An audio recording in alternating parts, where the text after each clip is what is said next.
warahmatullahi wabarakatuh. Untuk sobat rekat semuanya gitu ya. Perkenalkan, saya Retno Asih. Sehari-hari saya di Rumah Sakit Umum Dr. Sutomo FK UNER di bagian respirologi anak atau di bagian saluran nafas anak. Pada kesempatan siang hari ini sekaligus dalam rangka memperingati Hari TB Sedunia 24 Maret kemarin, ya saya akan menyampaikan terkait dengan tuberkulosis anak. Materi yang saya sampaikan ini juga disampaikan serentak untuk semua masyarakat pada tanggal 24 Maret kemarin, 26 ya kalau nggak salah, itu kita lakukan semua di seluruh Indonesia. Kita mau mencoba menyadarkan kembali apa itu tuberkulosis pada anak. Ya. Oke. Kalau kita ngomong tuberkulosis, mungkin seringkali dokter memberitahukan flek paru gitu ya. Sebenarnya yang perlu kita perhatikan di sini adalah penyakit ini disebabkan oleh kuman yang namanya kuman Mycobacterium tuberculosis. Dan penyakit ini merupakan suatu penyakit yang menular, ya bukan penyakit yang keturunan. Artinya kalaupun bapaknya sakit TBC, anaknya sakit TBC bukan karena nurun dari bapak ke anak, tetapi karena si bapak tinggal serumah sama si anak, itulah yang menyebabkan penularannya lewat percik renik, lewat udara. Nah, yang perlu kita perhatikan di sini adalah pada umumnya anak-anak itu tertular dari sekitarnya, terutama orang dewasa yang sakit TBC. Nah, yang perlu kita perhatikan adalah pasien TBC itu juga bukan hanya bisa menulari anak-anak, tetapi juga bisa menulari orang di sekitarnya. Yang perlu kita perhatikan adalah setiap kali nanti ada penderita TBC, khususnya yang dahaknya positif, maka kita serumah harus evaluasi apakah kita dalam kondisi risiko tertular atau tidak. Bagaimana cara penularannya? Penularannya adalah melalui percik renik yang keluar pada saat penderita batuk, bersin, bicara, tertawa, menyanyi gitu ya. Nah, apakah kalau misalnya sendoknya perlu disendirikan, Dok? Apakah perlu gelasnya disendirikan, piringnya disendirikan? Tidak juga. Toh nanti kalau gelas, sendok, piring itu dicuci bersih, ya sudah bisa dipakai untuk bersama. Jadi penularannya terutama pada saat batuk, bersin, begitu. Yang perlu kita perhatikan di sini adalah, kalaupun misalnya kita tinggal serumah, kontak serumah sama penderita TBC, tidak serta-merta bahwa kita akan menjadi sakit. Tidak serta-merta kita akan menjadi sakit. Ada kemungkinan 3 hal ini. Pertama, tetap sehat. Tetap sehat ini saat seluruh kuman TBC berhasil dimusnahkan oleh sistem pertahanan tubuh kita. Nah, ada kalanya nanti sebagian orang menjadi infeksi laten. Infeksi laten itu artinya apa? Adanya kuman di dalam tubuh kita, tetapi sistem imun kita masih kuat sehingga tidak sampai menimbulkan sakit. Kalau nanti sistem imun ini tidak kuat, tidak mampu melawan kuman TBC, maka akan menimbulkan yang namanya sakit TBC. Sakit TBC atau sakit tuberkulosis ini akan menimbulkan sesuai dengan gejala di mana kuman TBC itu menempel atau kuman Mycobacterium tuberculosis itu menempel. Nah, yang perlu diperhatikan di sini adalah kuman TBC itu bukan hanya kenanya di paru-paru. Karena dia mengikuti peredaran darah, dia juga bisa nempel di mana-mana. Di mana saja selain di paru, bisa ke otak, namanya TBC otak. Kalau sampai TBC otak, risiko kecacatannya besar.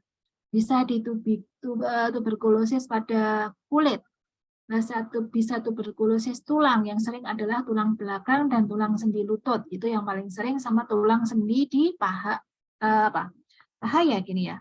Ini. Terus kemudian di jantung, di usus, ada namanya TBC perut, bisa di ginjal, ya, banyak sekali. Jadi tergantung nempel kuman TBC-nya di mana. Nah, ini coba kita lihat di sini. Ini ada yang TBC di kelenjar getah bening, namanya scrophloderma, ya, yang sampai pecah, gitu ya, sampai pecah ini kelihatan di situ dari lukanya. bisa TBC kelenjar, pembesaran kelenjar, bisa TBC tulang. Kita bayangkan kalau TBC tulang begini, maka yang terjadi adalah tadi cacat, dia sudah rusak tulang belakangnya. Bisa juga TBC kulit. Nah, apa yang menyebabkan seseorang kemasukan kuman TBC itu bisa sampai sakit? Ya. Dipengaruhi beberapa faktor, mulai dari umur, kekebalan tubuh, dan kontak erat. Umur, terutama di sini adalah balita, tadi yang disampaikan oleh Mbak Naina ya, tadi balita. Jadi balita di bawah 5 tahun dan hati-hati remaja. Remaja itu di atas 10 tahun, 10 sampai 18 tahun itu juga sangat berisiko tinggi untuk terjadi sakit TBC. Yang perlu kita perhatikan lagi adalah masalah kekebalan tubuh. Ya, pada anak-anak yang gizinya tidak bagus, pada orang yang terkena diabetes, yang ada penyakit keganasan, yang kebetulan kena HIV, itu sangat mudah untuk terkena TBC. Kemudian kontak erat, artinya kontak dengan pasien TBC yang infeksius. Saya menjadi pertanyaan begini, dok, saya TBC kelenjar. Apakah anak saya bisa ketularan gitu ya? Yang menularkan terutama di sini adalah TBC paru. Kalau TBC kelenjar ini disertai dengan TBC paru, yang menularkan bukan TBC kelenjarnya tapi TBC parunya. Itu. Dok, neneknya yang sakit TBC tidak tinggal serumah. Tidak tinggal serumah, tapi kalau masih sering ketemu, misalnya seminggu sekali per malam, itu juga berpotensi untuk menularkan karena dia termasuk definisi dari kontak erat karena sering ketemu. Nah, sekarang adalah bagaimana gejala TBC pada anak. Pertama, apabila didapatkan demam lama lebih dari 2 minggu, ya sudah dikasih obat macam-macam sama dokter, masih batuk, pasti batuk lama lebih dari 2 minggu. Kemudian demam lama, sudah dicari bukan tipes, bukan DIP, bukan demam berdarah, bukan infeksi saluran kencing ya. Nah, itu. Kemudian anak-anak yang berat badannya turun atau tidak naik dalam 2 bulan. Ya, sudah dipastikan asupannya cukup. Nah, anak ini masih beratnya nggak bagus. Yang ketiga, anaknya lesu atau tidak aktif. Maka dari gejala-gejala ini kita harus melakukan pemeriksaan ke arah TBC. Apa yang perlu dilakukan kalau memang anak kita curigai bergejala TBC? Bawa ke dokter. Karena nanti akan ditentukan oleh dokter pemeriksaan-pemeriksaan apa yang akan dilakukan untuk menegakkan penyakit TBC. Ya, apa saja? Uji mantuk gitu ya, uji mantuk. Jadi ini bisa dilakukan di puskesmas. Nanti anaknya akan disontek, kemudian disuruh balik lagi 2-3 hari, dilihat mendolnya seberapa lebar. Kemudian pemeriksaan IGRA ini diambil darah, diperiksakan di laboratorium. Kalau yang dimantuk tadi bisa dilakukan di puskesmas, kalau IGRA ini harus di laboratorium swasta dengan biaya yang sedikit lebih mahal. Apalagi pemeriksaan yang bisa dilakukan, foto ronsen dada. Ya, juga pemeriksaan dahak. Pemeriksaan dahak ini harus diperhatikan bahwa dahaknya harus cukup bagus untuk kita periksakan. Karena kalau nanti dahaknya tidak bagus, hasilnya juga akan tidak bagus. Tetapi kalaupun dahaknya misalnya negatif, itu juga belum tentu bukan TBC. Ya, karena jumlah kuman TBC pada anak-anak itu tidak sebanyak pada dewasa. Jadi kemungkinan mendapatkan hasil yang positif pada pemeriksaan dahak itu tidak sebesar TB dewasa. Nah, kalau memang nanti sudah didiagnosis sakit TBC, apakah bisa disembuhkan? Bisa. Ya, pengobatannya yang penting harus rutin, diminum secara teratur dan tuntas dengan lama pengobatan selama kurang lebih 6 bulan secara umum. Kecuali TBC yang berat, misalnya TBC tulang, TBC otak, itu pengobatannya butuh waktu kurang lebih 12 bulan. Nah, karena pengobatan yang lama, seringkali ya para pasien itu akhirnya ngapain? Minum obat lama-lama. Saya minum obat 2-3 bulan sudah enakan kok diteruskan sampai 6 bulan. Hati-hati. Apabila putus berobat atau minum obatnya tidak teratur, maka penyakitnya bisa akan bertambah parah dan bisa mengakibatkan kuman TBC ini menjadi kebal obat, sehingga kalau sampai itu terjadi TBC kebal obat, maka pengobatannya akan lebih lama lagi dan lebih sulit untuk sembuhkan. Nah, kalaupun ada pertanyaan dari orang tua, loh dok, anak saya ini imunisasinya sudah lengkap, termasuk imunisasi BCG nih loh dok, ada bekasnya gitu ya. Tapi kenapa kok masih sakit TBC? Imunisasi BCG karena yang diberikan adalah bukan kuman Mycobacterium tuberculosis langsung, tetapi kuman Mycobacterium bovis yang dilemahkan, ya, maka dia tidak bisa sepenuhnya mencegah sakit TBC, terutama adalah sakit TBC yang berat. Jadi itu yang perlu diperhatikan. Nah, sekarang ya, pada anak-anak, khususnya balita nih, yang kontak dengan penderita TBC, tapi tidak ada keluhan, maka anak itu harus mendapatkan pengobatan pencegahan namanya, atau TPT, supaya enggak sampai sakit. Jadi misalnya nih, saya penderita TBC, saya punya anak umur 2 tahun, anak saya enggak ada 4 gejala tadi, enggak ada demam lama, batuk lama, anaknya aktif, berat badannya naik terus, maka anak saya yang balita umur 2 tahun ini harus diberikan pengobatan pencegahan.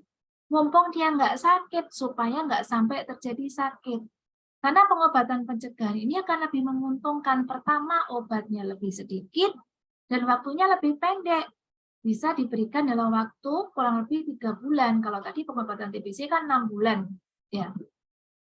Nah, yang perlu diperhatikan di sini adalah, jadi kalau tadi misalnya, ya, ada yang sakit TBC di rumah, orang serumah harus dipastikan dulu apakah ada keluhan atau tidak. Jika memang tidak ada keluhan yang mengarah ke TBC, maka diberikan pengobatan pencegahan supaya nggak sampai sakit TBC. Tetapi jika memang sakit, maka harus segera diberikan pengobatan TBC. Nah, ini salah satu contoh. Kita lihat. Ini seorang anak usia 14 bulan. Ibunya sakit TBC, anaknya tidak mendapatkan pengobatan pencegahan. Anak ini datang dalam kondisi demam, sesak nafas, sampai akhirnya pakai mesin bantu nafas. Ya, dengan gambaran foto yang sedemikian rusaknya kayak begini. Nah, ini dengan foto yang sedemikian rusaknya begini, pengobatannya bisa sampai 1 tahun. Yang harusnya hal seperti ini bisa kita cegah dengan pengobatan pencegahan yang cukup 3 bulan. Atau bisa menggunakan satu macam obat tapi 6 bulan. Masih tetap lebih menguntungkan dibandingkan yang pengobatan setahun. Seringkali timbul ketakutan orang tua, loh, kalau misalnya anak saya nggak apa-apa diobati terus, nggak apa-apa, dok. Livernya nggak apa-apa, dok. Nggak pengaruh ginjalnya, dok. Itu yang saya ditanyakan orang tua. Siap obat pasti ada efek samping. Walaupun nanti timbul efek samping, kita bisa menilai kira-kira apakah nanti ada obat pengganti atau bagaimana. Akan dinilai kembali oleh dokter. Ya. Nah, yang perlu diperhatikan tadi adalah memang pengobatan pencegahan itu berbeda. Ya, ada yang satu macam obat diminum tiap hari, waktunya sama 6 bulan tapi obatnya lebih sedikit. Kalau tadi yang pengobatan TBC obatnya banyak, 2-3 macam obat. Ada yang 2 macam obat diminum setiap hari selama 3 bulan atau 2 macam obat diminum seminggu sekali selama 3 bulan khusus pada orang-orang yang sudah lebih dewasa. Nah, seberapa efektifnya obat pencegahan TBC? Artinya apa di sini? Tidak ada yang 100% kita akan berani jaminan, dok kalau sudah dikasih pengobatan pencegahan anak saya aman enggak? Ya, pengobatan pencegahan yang diminum secara teratur dan tuntas itu proteksinya hanya 60-80%. 68. Kok bisa, dok? Ya memang begitu. Kenapa begitu? Karena kuman TBC ini memang kuman yang relatif kuat. Sehingga kita tidak bisa serta-merta mengobati langsung kumannya hilang. Nah, sekarang yang pasti sering ditanyakan orang tua adalah, apakah TBC pada anak itu menular? Takutnya orang tua apa? Nanti anak ini jadi dijauhi sama teman-temannya. Ini khusus yang untuk sakit ya. Untuk yang sakit, jadi kalau yang pengobatan pencegahan dia nggak menular. Tetapi kalau yang sakit itu tergantung sakitnya. Kalau sakitnya ringan dia nggak menular. yang bisa menularkan tuh kalau sakitnya TBC-nya berat, kayak tadi berat. Kalau berat kan nggak mungkin anaknya bisa keluar-keluar, pasti kondisinya sakit berat. Atau kalau pemeriksaannya dahaknya positif, atau kalau fotonya kerusakan foto ronsen dadanya luas, atau karena pada anak-anak yang remaja. Remaja itu lebih potensi menular dibandingkan anak kecil. Nah, seringkali yang dikhawatirkan orang tua terkait efek samping obat itu adalah kencingnya jadi merah. Obat TBC itu memang menyebabkan kencingnya jadi orange kemerahan, itu wajar. Wajar. Efek yang perlu diwaspadai itu adalah kalau anak ini mual berlebihan, muntah berlebihan, sampai kuning, anaknya kelihatan matanya kuning, itu harus dibawa ke dokter. Jadi tadi yang dikatakan bahwa vaksin BCG itu bisa mencegahnya tidak 100%, tetapi paling tidak 80% bisa mencegah TBC berat. Oleh karena itu, jangan sampai melewatkan tidak dilakukan vaksinasi. Sayang, ya, yang bisa kita cegah. Nah, sekarang orang tua seringkali menanyakan, dok, apakah kalau minum obat TBC itu minumnya harus jamnya sama? Misalnya jam 6 pagi, jam 6 pagi terus, jam 6 sore terus, tidak. Jadi, diminumkannya saat perut kosong, paling cepat adalah 1 jam setelah makan atau 2 jam setelah makan. Terserah, mau pagi, mau malam, yang penting ingat. Mana yang lebih gampang? Ingatnya mau tidur, ya sudah mau tidur. Ingatnya setiap bangun pagi, ya sudah setiap bangun pagi. Mau bangun pagi jam 8, mau bangun pagi jam 6, tidak ada masalah, yang penting perut kosong. Nah, apakah nanti setelah saya minum obat 6 bulan itu perlu dilakukan foto ulang, dok? Tidak selalu, bisa iya, bisa tidak, ya. Jadi tergantung dari kondisi awal pasien. Ya, dilihat juga foto-foto sebelumnya, sehingga nanti akan ditentukan apakah memang perlu diulang atau tidak. Nah, kalau kita memperhatikan TBC pada anak, memperhatikan TBC pada dewasa, artinya apa? Bukan hanya anak saja yang perlu diperhatikan, TBC dewasa pun juga harus diperhatikan. Apalagi kalau dia sebagai sumber penular, harus dipastikan minum obatnya betul. Jangan lupa, minum obat yang betul diimbangi dengan asupan nutrisi yang adekuat. Karena kemampuan daya tahan tubuh kita sangat dipengaruhi oleh asupan nutrisi. Kalau kita bisa berperan serta di dalam penanganan kasus TBC di Indonesia, kita harapkan nanti adalah 2030 nanti kita bebas TBC. Sehingga kita akan nggak usah bingung lagi ngobati TBC yang lama-lama. Ini semua sangat tergantung dari kita. Ayo, bersama kita akhiri TBC, Indonesia bisa. Demikian yang saya sampaikan. Selamat siang. Assalamualaikum warahmatullahi wabarakatuh. Waalaikumsalam warahmatullahi wabarakatuh. Baik, terima kasih dokter atas paparan yang sangat menarik, informatif, dan edukatif sekali. Kalau begitu sekarang kita masuk ke sesi selanjutnya ya, yaitu tanya jawab. Di sini ada pertanyaan dulu dari saya ini dok, mengenai ini pertanyaan mungkin sering terucap di masyarakat ya. Katanya anak kecil ini rentan terkena penyakit dibanding orang dewasa ya dokter ya. Betul. Nah, cuman beberapa saat yang lalu itu ada orang yang bilang kalau anak kecil ini imunitasnya lebih kuat dibanding orang dewasa, makanya yang lebih sakit seperti yang kemarin kayak COVID atau apa itu lebih sering orang dewasa yang kena, anak kecil ini jarang, katanya karena anak kecil ini imunnya memang lebih tinggi. Itu seperti apa pendapat dokter? Jadi kita agak sedikit berbeda, Mas Firman ya. Kalau kita ngomong COVID, memang sebagian besar anak itu lebih ringan gejalanya, lebih jarang kena pada saat COVID itu sedikit berbeda. Kenapa? Kalau COVID itu penularannya kan sifatnya akut ya, Mas Firman ya. Jadi pada umumnya yang perlu diperhatikan kalau sampai anak kena COVID itu dia pasti kena dari orang dewasa sekitarnya. Karena kan pada umumnya anak-anak itu di rumah Terus kan kemarin pandemi yang keluar kemana-mana tuh kan yang dewasa. Nah, pada anak-anak itu lebih ringan, kenapa? Karena pada COVID itu lebih ringan, pertama sistem imunnya memang belum kuat. Justru karena belum kuat itu, dia menjadi lebih ringan. Karena pada COVID itu yang membuat penyakit lebih berat adalah badai sitokinnya. Sehingga kenapa dengan semakin matangnya kekuatan sistem imun, badai sitokinnya semakin kuat, gejalanya semakin berat. Selain itu, yang lebih menguntungkan pada anak-anak itu dikatakan tempat nempelnya virus COVID itu sedikit. Jadi kenapa dia lebih ringan? Yang ketiga adalah anak-anak itu kan sering batuk pilek, ya penyebabnya selain virus COVID.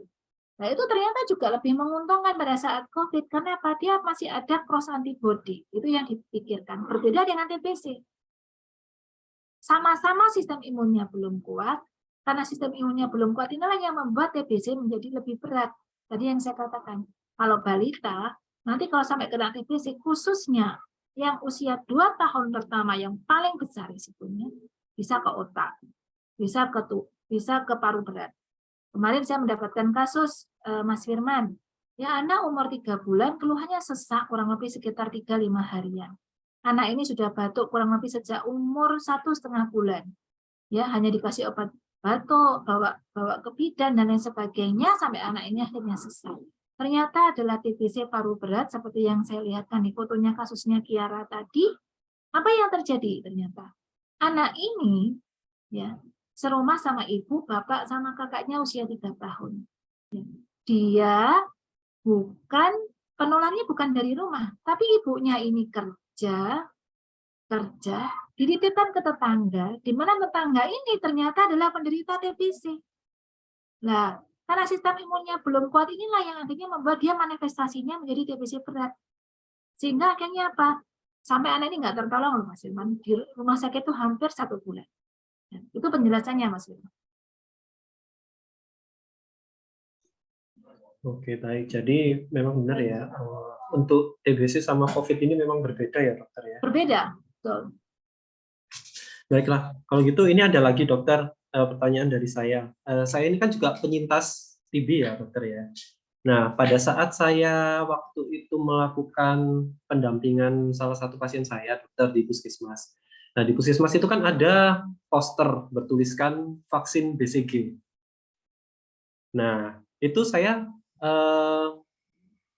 pertanyaan saya itu apakah BCG ini hanya khusus anak-anak kah? Kalau misal orang dewasa divaksin BCG itu boleh apa enggak sih dokter? Ya, jadi begini, pemberian vaksin BCG itu sebenarnya tergantung masing-masing negara, ya, masing-masing negara karena itu tergantung epidemiologi penyakit di masing-masing negara tersebut itu sifatnya bagaimana. Contohnya di negara maju mungkin vaksin BCG ini akan diberikan pada saat dia mau masuk sekolah karena di sana kasus TBC-nya nggak banyak.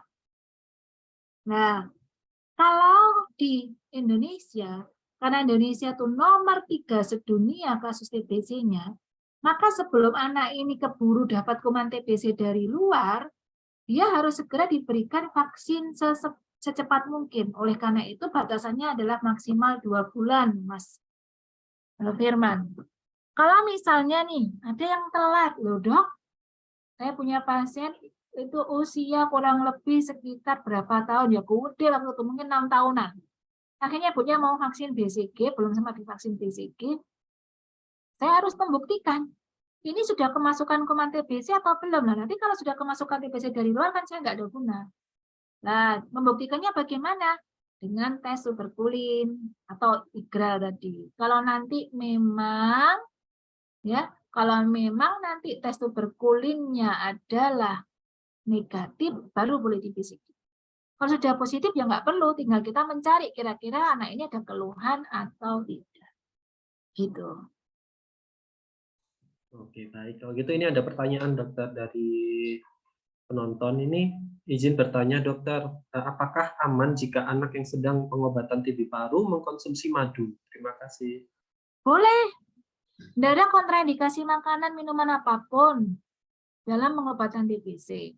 Yang perlu diperhatikan di sini adalah satu kali lagi tadi yang saya katakan, bahwa pasien yang menjalani pengobatan TBC pastikan asupan nutrisinya bagus.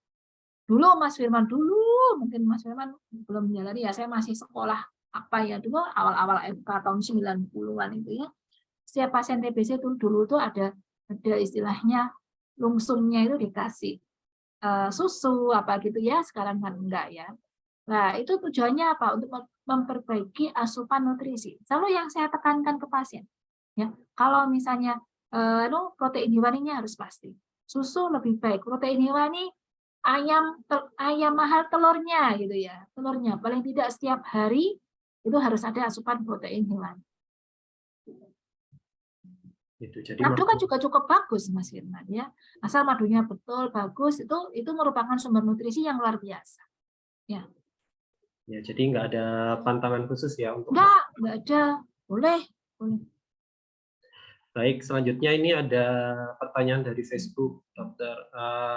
Untuk pasien ibu yang sedang menjalani pengobatan dan menyusui, apakah anak tersebut bisa tertular melalui ASI ibunya ya, Dokter? Terima kasih.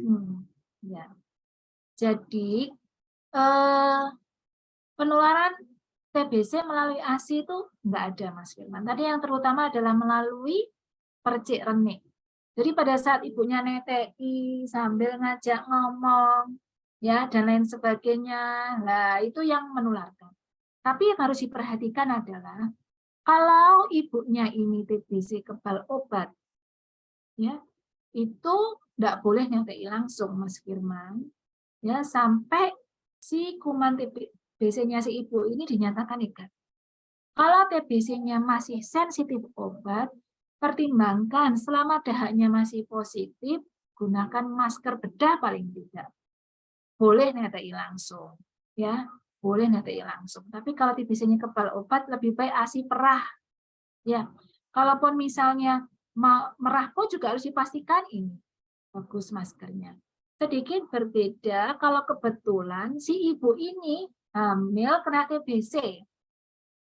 Ada kasus ya, misalnya hamil 7 bulan loh kena TBC.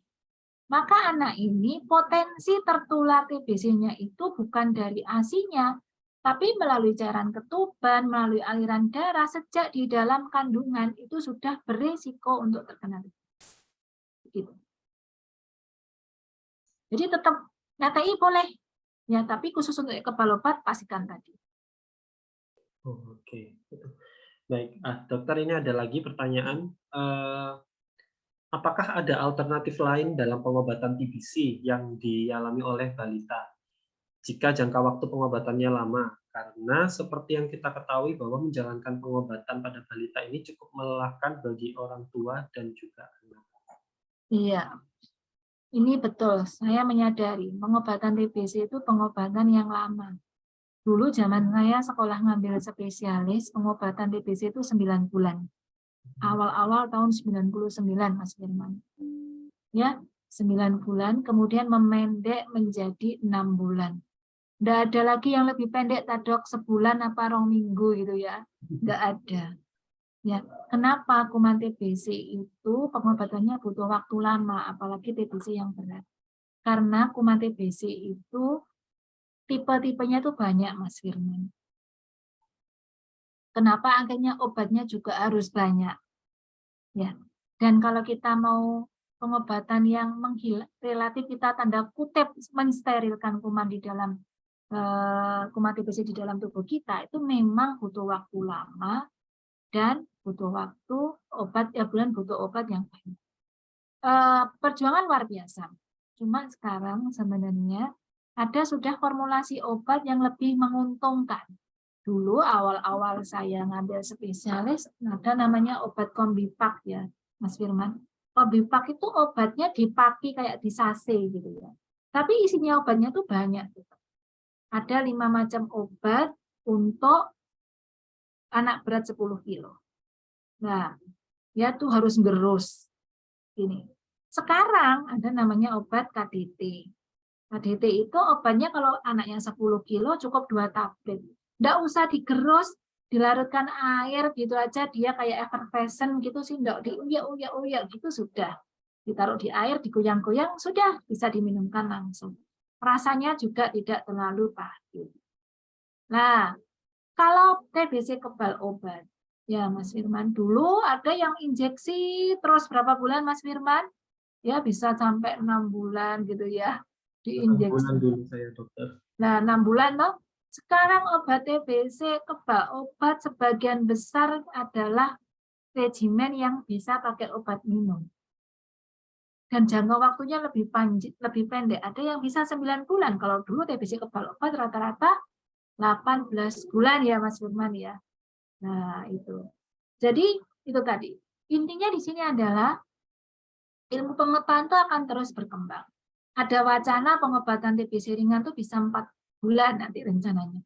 Ada wacana pengobatan TBC otak yang sebelumnya 12 bulan bisa 6 bulan gitu ya. Tapi itu masih belum bisa kita serta-merta terapkan karena ada banyak hal yang harus dikaji. Begitu. Nah, dokter, TBC pada anak ini selama ini kan kita tahunya kan orang dewasa biasanya menularkan pada anak-anak ya. Kalau misal apakah anak-anak ini bisa menularkan TBC-nya pada orang dewasa nih, dok? Oh bisa, bisa. Kenapa? Kalau TBC-nya penularan itu kan terutama ditentukan oleh status bakteriologisnya. Status bakteriologis itu artinya apa? Status si penderita TBC ini apakah dahaknya mengandung kuman TBC atau tidak. Misal begini Mas Firman. Nah, sekarang misalnya yang menularkan itu terutama di sini adalah TBC paru yang berat sama TBC pada remaja. TBC kerusakan luas. Saya buat contoh. Misalnya begini. Saya kalau ngomong anak itu kan batasannya 18 tahun ya, Mas Firman. Saya punya seorang pasien usia 15 tahun misalnya. Ya, dia TBC paru dahak positif diperiksakan namanya TCM untuk meriksa dahak ini misalnya MTB Mycobacterium tuberculosis terdeteksi tinggi gitu ya. Tidur sama kakaknya usia 18-19 tahun sekamar loh. Kakaknya bisa ketularan. Kenapa? Dia ketemu terus sekamar dengan dahak yang positif banyak itu tadi. Nah, itu erat kontaknya itu nular walaupun dia masih 15 tahun. Begitu, Mas. Ya. Oke, berarti bisa juga ya dari anak-anak ini menular ke orang dewasa ya, dokter ya? Bisa. Bisa. Baik, dokter ini ada pertanyaan lagi. Apakah anak yang mengalami batuk dan pilek selama lebih dari 2 minggu itu termasuk gejala dari TBC, dokter? Ya. Yang perlu kita perhatikan di sini adalah TBC itu hampir tidak pernah disertai pilek. Seringkali saya mendapatkan pasien, dok, anak saya batuknya sudah sejak bulan Januari. Wah, Januari berarti 2 bulan ya. Ini masa TBC? Itu harus kita cerna lagi. Kalau batuknya TBC, itu batuknya bukan batuk yang hilang muncul. Misalnya gini, Mas Umar. Januari ini terus-terusan apa gini Bu, batuk nanti 1 minggu 2 minggu selesai, seminggu 2 minggu batuk lagi lah gitu ya. Jadi kayak on off gini loh Mas Firman. Nah, kalau yang batuk on off begitu, kita jangan memikirkan TBC, kita cari sebab yang lain dulu. Kalau TBC itu batuknya persisten non-remitting cough, artinya batuk itu sebelum diobati TBC tidak akan pernah sembuh. Jadi dia akan masih tetap batuk sebelum yang menyebabkan batuk itu dihentikan dengan pengobatan TBC. Gitu. Jadi apalagi kalau ada pilek, enggak lah. TBC enggak ada pilek. Gitu.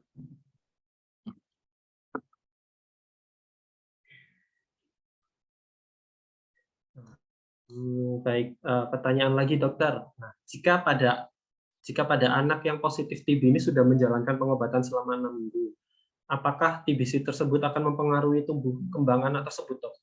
6 bulan maksudnya? Ya, pengobatan selama 6 bulan, pengobatan TB. Apakah mempengaruhi tumbuh kembang? Baik. Di dalam pengobatan TBC, yang perlu diperhatikan adalah evaluasi keberhasilan itu kita lihat salah satunya adalah pertumbuhan anak.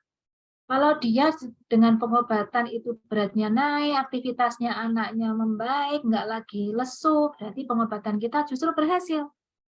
Nah, tetapi ingat, kalau memang yang pengobatan yang di terapi ini TBC-nya berat dan itu menimbulkan kerusakan sebelumnya sudah kerusakannya cukup luas, ya pasti akan mempengaruhi menimbulkan gejala sisa. Contohnya tadi Mas Firman, TBC tulang.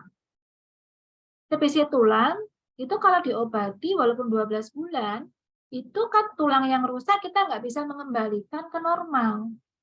TBC otak, jaringan otak yang rusak tidak bisa kita kembalikan ke normal. Jadi pasti akan mempengaruhi perkembangannya. Tergantung dari tadi jenis TBC-nya seberapa berat. Gitu. Baik, ini mungkin pertanyaan dari banyak orang mungkin ya. Kalau misal ada anaknya yang terkena TBC, apakah kalau saya membawa anak saya ke puskesmas terus pengobatan yang dengan jangka waktu yang cukup lama tersebut, apakah anak saya bisa dinyatakan sembuh total ya dokter? Ya, Itu pertanyaan yang sering iya, diajukan sama banyak ya, orang. iya. Termasuk rasanya TBC dewasa juga begitu ya. Ya betul.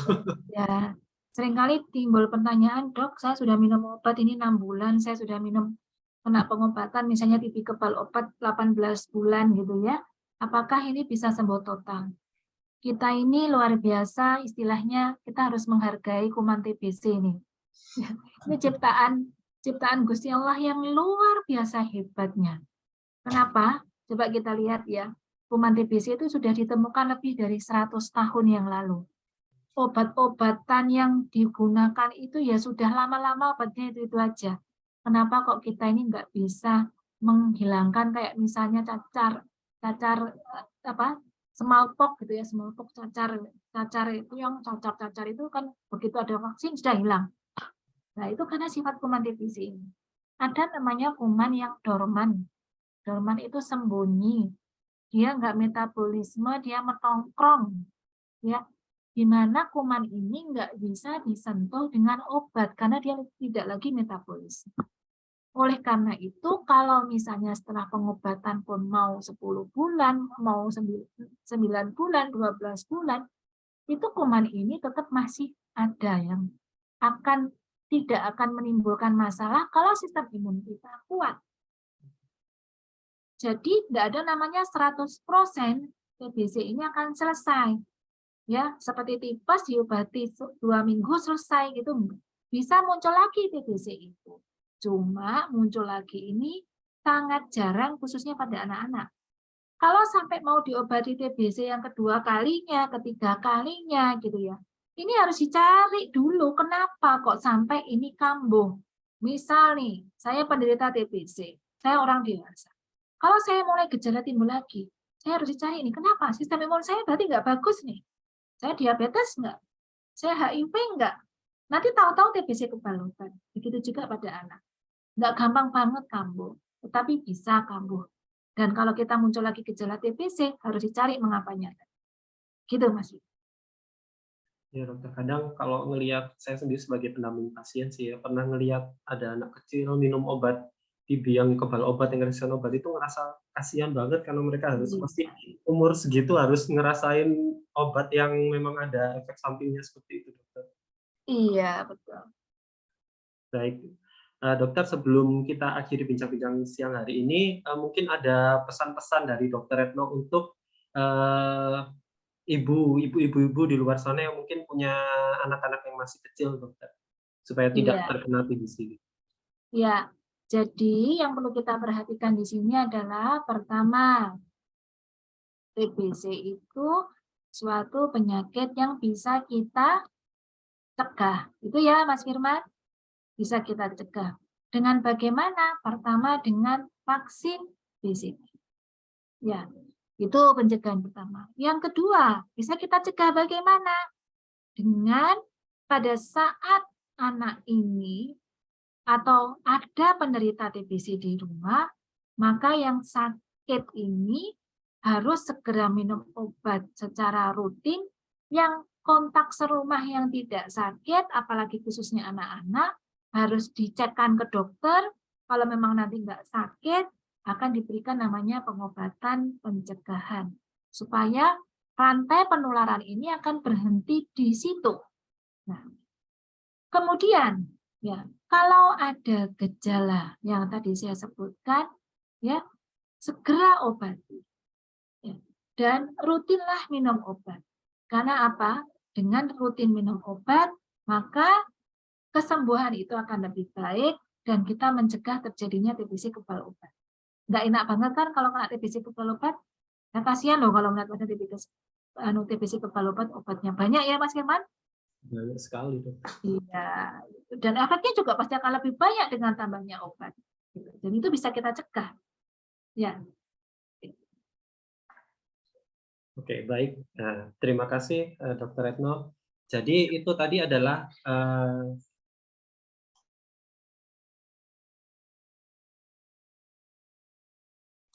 baik, jadi itu tadi adalah pertanyaan sesi terakhir untuk tanya jawab kita pada siang hari ini ya. Karena sayang sekali waktu yang memang cukup terbatas sekali. Kemudian sebelum acara ini saya akhiri, tadi saya sempat mencatat beberapa hal yang disampaikan dari Dr. Retno, yaitu tuberkulosis ini yang pasti bukan penyakit keturunan ya. Kemudian penyebabnya tidak lain dan tidak bukan adalah karena kuman Mycobacterium tuberculosis. Kemudian kuman TB yang masuk ke dalam tubuh tidak selalu menyebabkan kita langsung terkena sakit TBC, karena biasanya seseorang itu masih mempunyai seperti infeksi laten TBC seperti itu. Kemudian TBC juga tidak hanya menyerang paru-paru, jadi TBC itu bisa menyerang organ lain selain paru, yaitu bisa otak, kemudian kulit dan tulang, kemudian jantung, usus, hati, dan ginjal. Kemudian yang pasti TBC itu bisa disembuhkan dengan pengobatan yang teratur dengan jangka waktu selama 6 bulan. Baik, kalau gitu sebelum kita berpisah, sekali lagi saya mau mengucapkan terima kasih yang sebanyak-banyaknya kepada Dr. Retno yang sudah mau meluangkan waktunya di tengah kesibukan beliau yang sangat padat untuk bisa menjadi tamu kita pada siang hari ini. Terima kasih Dr. Retno.